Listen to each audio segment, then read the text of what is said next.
importante, escuchen, es importante que entendamos el plan de Dios para el hogar y la familia.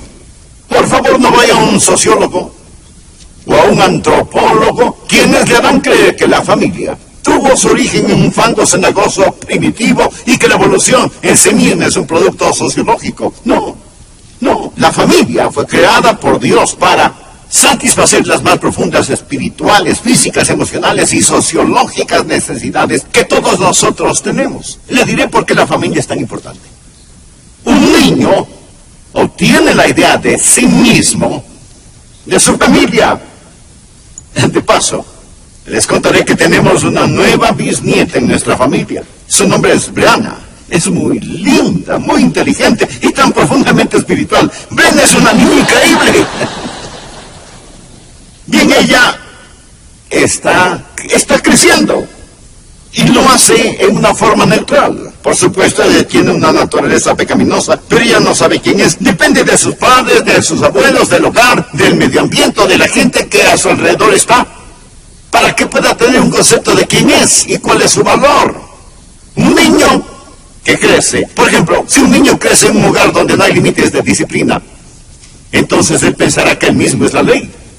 Un niño que no aprende a respetar la autoridad en el hogar no va a respetar la autoridad en la escuela, ni la autoridad en la iglesia, ni la autoridad en la sociedad. No respetará la autoridad de Dios y lamentablemente está preacondicionado para irse al infierno. Un niño o niña obtiene una idea de Dios, de su familia, si ésta no provee un medio ambiente de amor, perdón, misericordia y gracia, es mucho más difícil que comprenda esos conceptos en Dios. Es por ello que, desde los abismos del infierno, se ha declarado una guerra total contra la familia. No solo contra otras familias, sino su familia. Hay tanta gente viviendo en unión libre, sin el beneficio de un matrimonio.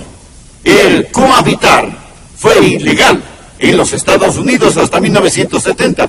Sin embargo, escúcheme, el cohabitar se ha aumentado, ¿está listo? 600% desde 1970. 600%, básicamente desde que he sido pastor en esta congregación. Pero yo no causé eso, 600%. Esto es agravado hoy por un creciente desprecio por la vida. Pequeños bebés son tratados como fetos, no como personas. Uno de los días más negros en la historia humana, ciertamente en la historia norteamericana, fue el 23 de enero de 1973, en la decisión jurídica de Roe contra Wade. 9 jueces de la Corte Suprema, autonombrados como sumos sacerdotes del humanismo secular, declararon que los bebés listos a nacer, pero aún en el vientre de sus madres, no eran personas. Y lo trágico es que muchos de estos asesinatos se hacen con nuestros impuestos. Sin la menor sombra de duda, poseo más y más la convicción que dejo un legado a mis hijos. Estoy pasando la batuta a otra generación. ¿Qué es lo que la Biblia dice al respecto? La Biblia dice: el bueno dejará herederos a los hijos de sus hijos. Eso es lo que la Biblia dice en Proverbios 13, versículo 22. Proverbios 19, versículo 14. La casa y la riqueza son herencia de los padres, mas de Jehová la mujer prudente. Pero no solo habla de dinero y de casas. En Proverbios 27 leemos: camina en su integridad el justo. Sus hijos son dichosos después de él. Amigo, ¿qué dirá de usted su esposa? ¿Qué es lo que sus hijos van a recordar acerca de usted? Por ello, debe existir el primer principio, que es el principio de la prioridad. Principio de la prioridad. ¿Cuáles son sus prioridades cuando deje su legado? ¿Cuáles irán a ser sus prioridades? ¿Qué es lo más significativo, lo más importante para usted? ¿Me permite hacer un par de preguntas? ¿Cuáles son sus valores esenciales? ¿Por qué estaría usted dispuesto a morir? ¿Conocen sus hijos sus valores? ¿Creen sus hijos o nietos que hay ciertas cosas por las cuales está dispuesto a morir. Por favor, escuche lo siguiente. El mayor testimonio que usted puede poseer es que aquellos que le conocen mejor sean los que más le respetan. ¿Es esta declaración verdad en su vida? El mayor testimonio que puede poseer es que los que le conocen mejor sean los que más le respeten. Por lo tanto, debe haber un principio de prioridad. La gente debe saber cuáles son sus valores esenciales. En una ocasión, nuestro nieto Andrew vino a visitarnos. Es siempre un gozo cuando él viene. Él es como todos nuestros nietos, excepcionalmente maravilloso. Andrew, en ese entonces tenía 4 años.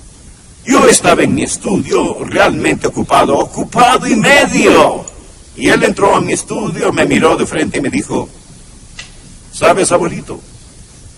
Voy a tener que irme a casa después de un rato. Él no tendría que irse sino en 5 horas. Pero según él tendría que irse después de un rato. Y luego añadió: abuelo, si es que vamos a jugar juntos, no tenemos mucho tiempo. Mire a mi nieto, mire mi escritorio, dejé mi lápiz, dejé lo que estaba haciendo, salimos al jardín, jugamos y después vimos a ver Pinocho. Escúcheme, debe haber un principio de la prioridad. ¿Cuáles son sus valores esenciales? ¿Por qué estaría usted dispuesto a morir? Ahora, enganchado a este principio de la prioridad, el segundo principio, es el principio del propósito. Del propósito. Verá, si usted tiene una prioridad y no la acopla a su vida con un propósito, su prioridad verdaderamente no contará para nada. Deuteronomio capítulo 6, versículo 1 dice: estos pues son los mandamientos, estatutos y decretos que Jehová, vuestro Dios, mandó que os enseñase, para que los pongáis por obra en la tierra a la cual pasáis vosotros para tomarla. En este tiempo particular en las Escrituras, el pueblo de Israel se dirigía hacia la tierra de Canaán, y esta es la palabra de Dios para ellos. Leamos el versículo 2: para que temas a Jehová tu Dios, guardando todos sus estatutos y sus mandamientos que yo te mando, tú, tu hijo y el hijo de tu hijo, todos los días de tu vida, para que tus días sean prolongados. Pregunta, hablemos acerca de su propósito. ¿Tiene alguna meta en la vida para usted mismo? ¿Tiene algunos deseos para sus hijos? ¿Cuáles son los deseos que tiene para ellos? Usted dice: bueno, yo oro por mis hijos, pero ¿por qué ora por sus hijos? ¿Ora por la salud de ellos? ¿Ora por el bienestar de ellos? ¿Ora para que ellos sean famosos y puedan tener una vida fácil? ¿Cuántos podrían orar y decir: Dios, qué bendición sería si llamaras a mi hijo al ministerio? Si llamaras a mi hijo o a mi hija al campo misionero. Algunos piensan que eso sería una pérdida colosal. Pero la Biblia dice que los hijos son como flechas en las manos del guerrero. ¿Cuál es su ambición para sus hijos? Quiero unirme al apóstol Juan, quien dijo en 3 de Juan 1:4: no tengo yo mayor gozo que este, el oír que mis hijos andan en la verdad. Se lo he dicho al Señor muchas veces: no me interesa demasiado si mis hijos son ricos y exitosos. Solo quiero que te conozcan y te amen. Mi esposa y yo tenemos metas para nosotros. Tenemos deseos para nuestros hijos. Nunca fije metas para sus hijos. Nunca. Nunca fije metas para otros. Porque usted no puede controlarlos. Se frustrará. Tiene metas para usted mismo y deseos para otras personas. Yo deseo hijos piadosos. Yo seré un padre piadoso. Puedo hacer eso. No tengo que depender de nadie más. Por la gracia de Dios puedo ser un padre piadoso. Tengo metas para mí mismo. Tengo deseos para mis hijos. Hay un principio de propósito. Oh Dios, que mis hijos puedan conocerte y amarte. Esta es mi meta, mi deseo. Si llegan a tener riquezas y buena salud, bien. Si pueden ser felices, bien. Si son famosos, bien. Pero, oh Señor, yo deseo que ellos te conozcan y te amen. Lo deseo con todo mi corazón. Veamos el tercer principio. Hablamos de cómo dejar un legado. Y el siguiente es el principio de persuasión. Principio de persuasión, porque debe persuadir a sus hijos si es que va a dejar un legado. Deuteronomio 6:6 dice, y estas palabras que yo te mando hoy estarán sobre tu corazón y las repetirás a tus hijos y hablarás de ellas estando en tu casa y andando por el camino y al acostarte y cuando te levantes, y las atarás como una señal en tu mano y estarán como frontales entre tus ojos y las escribirás en los postes de tu casa y en tus puertas. Verán, usted comienza enseñando a sus hijos, aún antes de que nazcan. Usted los entrega al Señor y le dice, oh Dios, quiero que uses a mis hijos. Eso es persuasión. Usted tiene que hacer esto dependiendo del Espíritu Santo. Déjeme leer algo que un padre escribió. Lo he copiado textualmente porque no quiero que pierdan ninguna palabra. Hablamos de persuasión. ¿Y por qué usted necesita orar? ¿Y por qué usted necesita del Espíritu Santo? Un padre escribió, te di la vida, pero no puedo vivirla por ti. Te puedo enseñar cosas, pero no puedo hacer que las aprendas. Puedo darte direcciones, pero no puedo estar ahí para guiarte. Puedo compartir metas sublimes, pero no alcanzarlas por ti. Puedo enseñarte de la bondad, pero no puedo forzarte a ser amable. Puedo advertirte del pecado, pero no puedo hacerte un ente moral. Puedo amarte como hijo, pero no te puedo poner en la familia de Dios. Puedo orar por ti, pero no puedo hacer que camines con Dios. Y enseñarte acerca de Jesús, pero no puedo hacer que Él sea tu Señor. Puedo decirte cómo vivir, pero no puedo darte la vida eterna. Todo esto son tus opciones. Por eso dije que debe tener deseos para sus hijos. Y tener metas para usted mismo. Sus metas son todas las cosas que ese padre dijo que quería hacer. Pero hay un principio de persuasión. Es lo mismo que predicar.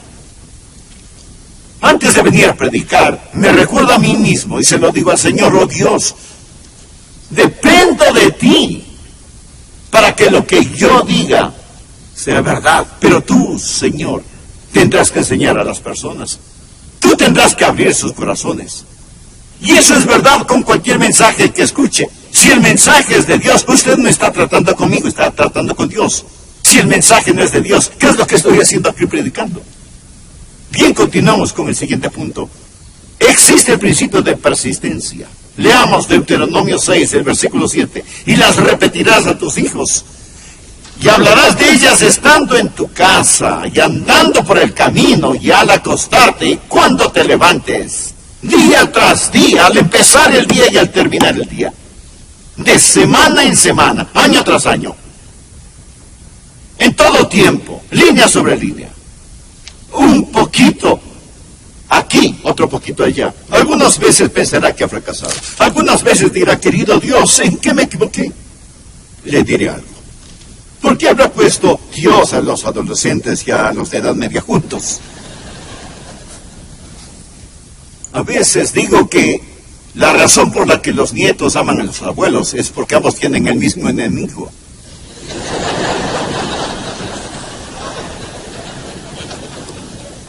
A veces pensará que ha fracasado. A veces dirá, oh Dios, ¿qué hice mal? Mas permítame decirle lo que un anciano me dijo. Adrián, alguna vez pensarás que has fracasado, pero permanece allí. Mantente siendo fiel y nunca te rindas. Tu Padre Celestial no te da por perdido y tú nunca debes abandonar a ese hijo tan especial. Y antes de que se nos acabe el tiempo, veamos el último punto. El último principio es el principio de la posesión. Ahora notemos en Deuteronomio capítulo 6, versículo 18. desde el versículo 18. Y haz lo recto y bueno ante los ojos de Jehová, para que te vaya bien, y entres y poseas la buena tierra. Por favor, subraye la frase, poseas la buena tierra. Poseas la buena tierra que Jehová juró a tus padres, para que le arroje a tus enemigos de delante de ti, como Jehová ha dicho. Mañana cuando te preguntare tu hijo, diciendo, ¿qué significan los testimonios y estatutos y decretos que Jehová nuestro Dios os mandó? Entonces dirás a tu hijo, nosotros éramos siervos de Faraón en Egipto, y Jehová nos sacó de Egipto con mano poderosa. Jehová...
hizo señales y milagros grandes y terribles en Egipto sobre Faraón y sobre toda su casa, delante de nuestros ojos, y nos sacó de allá para traernos.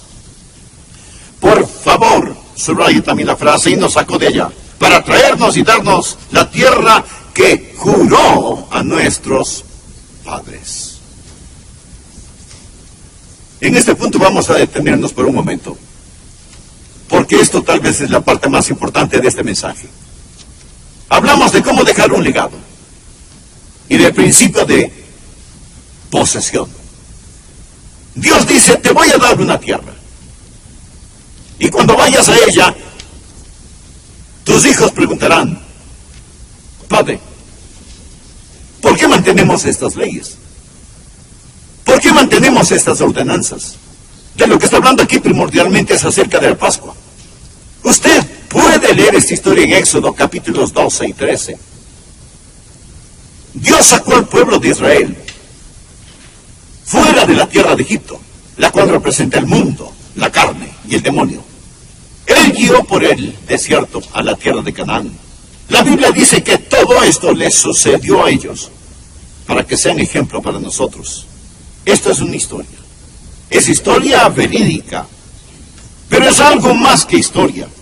Es una de las más profundas lecciones espirituales que debemos aprender. Por ejemplo, el Cordero Pascual, ¿qué representa? Representa a Jesucristo, nuestra Pascua, sacrificado por nosotros. Así que cuando ellos pusieron la sangre del Cordero en los postes de las puertas de las casas, cuando comieron el Cordero asado, cuando salieron de fuera de Egipto, los esclavos fueron liberados. Este fue un cuadro de la redención por medio de la sangre, pero tuvieron que cruzar el desierto.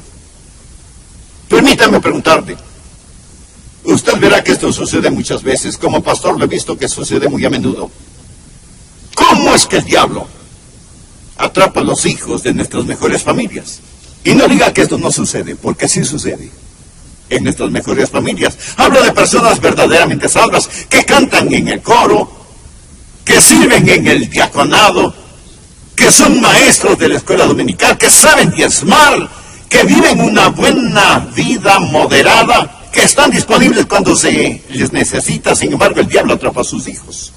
¿Cómo es que el secuestrador atrapa a los hijos de las mejores familias de la iglesia? ¿Cómo sucede eso? Bueno, la clave está en este pasaje sobre el cual estamos hablando. Dios dice que hay un principio de posesión. Miremos otra vez, versículo 20. Mañana cuando te preguntare tu hijo diciendo, ¿qué significa los testimonios y estatutos y decretos que Jehová nuestro Dios los mandó? Entonces dirás a tu hijo, nosotros éramos siervos de Faraón en Egipto, y Jehová nos sacó de Egipto con mano poderosa. Ahora, nota el versículo 23, y nos sacó de ella para traernos y darnos la tierra. ¿Me permite decirle cuál es el problema con muchas familias? Nuestras familias han salido de Egipto, pero no han entrado en Canaán. Eso es. Son salvas. Y van rumbo al cielo. Y si usted lee el capítulo 13 de Éxodo, verá que Dios prohibió al pueblo de Israel el celebrar la Pascua en el desierto. Ellos debían celebrar la Pascua en la tierra de Canaán. Dios los sacó, no para que permanecieran en el desierto, sino para traerlos a la tierra prometida. Sus hijos lo ven a usted victorioso, ven la realidad.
Hay el principio de posesión.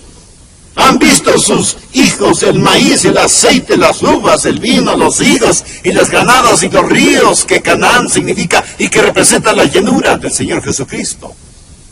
¿O solo escuchan sermones sobre eso los domingos?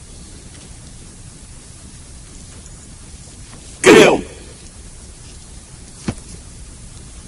que un joven, cuando escucha a su papá tratando de celebrar en el desierto, le dirá: bueno, papá, si esto es todo lo que tenemos para celebrar, ¿no crees que sería mucho mejor regresar a Egipto? Ellos habían salido, pero él quería regresar. Usted va a dejar un legado, usted va a dejar una herencia, y es mejor que haya una prioridad. Es mejor que usted vea las cosas más importantes, aparte de su relación con Dios. Es su familia. Es mejor que haya un propósito y que haya una persuasión. Y es mejor que haya una persistencia. Escúcheme, apreciado amigo, es mejor que haya posesión. Dios lo sacó de su esclavitud, de su pena y oscuridad, a la gloriosa tierra de abundancia y de la luz. Lo mejor que podemos hacer como padres de familia que somos salvos es orar. Decir: oh Dios, enséñame cómo caminar en victoria. Sácame de este desierto. Quiero tener la llenura de tu espíritu, viviendo victoriosamente. Uno de estos días, mis hijos estarán ante mi ataúd. No creo que les interese la asistencia a la escuela dominical, ni cuán grande es el presupuesto de nuestra iglesia, ni cuántos libros he escrito. Dudo que ellos hayan leído algunos de mis libros.